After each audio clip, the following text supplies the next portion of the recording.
दोस्तों, तुर्की में 2023 के इलेक्शन से रिलेटेड वो सारी भविष्यवाणियां, वो सारे अंदाजे बिल्कुल सच साबित हुए हैं जो पिछले कई हफ्तों से लगातार दुनिया के लगभग सभी बड़े मीडिया हाउसेस की तरफ से किए जा रहे थे, जिनमें ये बताया जा रहा था कि सन 2023 में तुर्की का ये इलेक्शन वहां के राष्ट्रपति रजब तैयब अर्दोगान के लिए सबसे मुश्किल, सबसे चैलेंजिंग साबित होगा।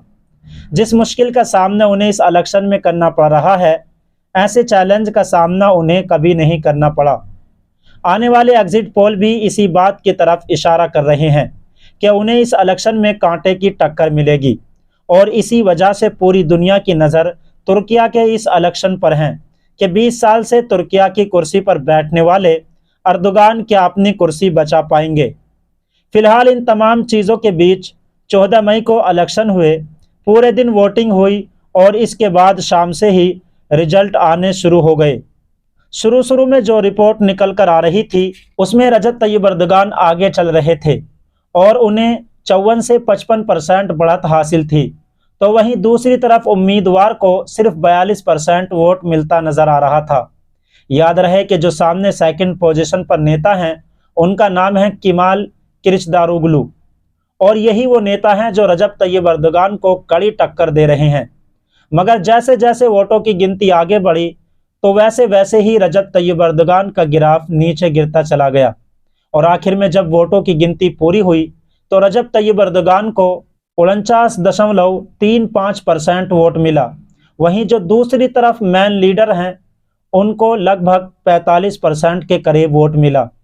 और अब सवाल इस बात का है कि इतने ज़्यादा आगे रहने वाले अर्दोगान वक्त के साथ साथ पीछे कैसे खिसकते चले गए।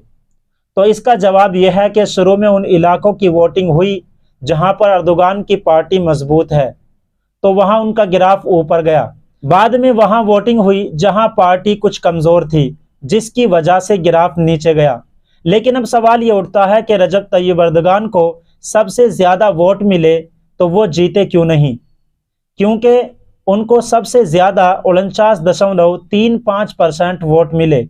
मगर इसके बावजूद हम ये देख रहे हैं कि लोग कह रहे हैं कि रजब तैयब अर्दोगान राष्ट्रपति बनते बनते रह गए, और लोग अब कंफ्यूज हैं कि इतने वोट मिलने के बाद भी उन्हें जीता हुआ क्यों नहीं माना जा रहा।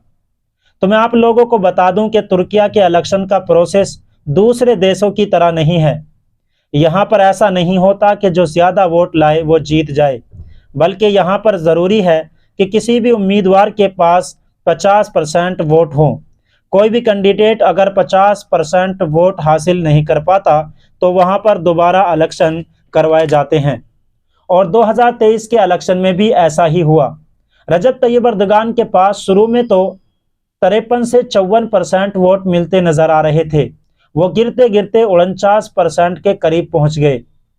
यही वजह है कि पहले राउंड में कोई भी राष्ट्रपति नहीं चुना गया, इसलिए अब दूसरा राउंड होगा, और दूसरा राउंड 28 मई को कराया जाएगा।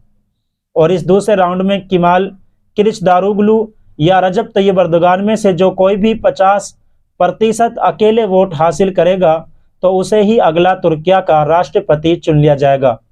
मगर खास बात यह है कि तुर्की के इलेक्शन में ये जो दूसरा राउंड करवाया जाता है ये सारे ही कैंडिडेट के बीच नहीं करवाया जाता, बल्कि पहले राउंड में जिन दो कैंडिडेट को सबसे ज़्यादा वोट मिले उन दो के बीच करवाया जाता है।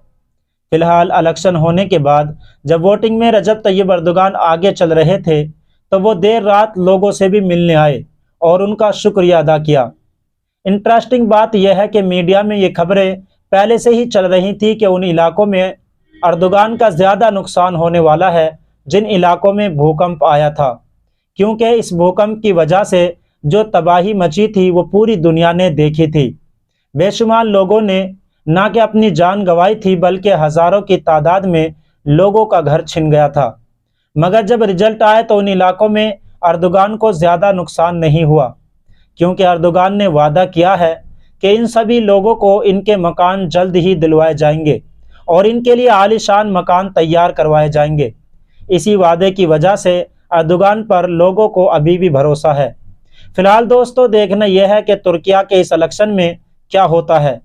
जो कुछ भी होगा मैं आप लोगों को ज़रूर अपडेट करूंगा। आज की वीडियो को हम यहीं पर ख़त्म करते हैं। वीडियो पसंद आने पर चैनल को ज़रूर सब्सक्राइब करें। शुक्रिया।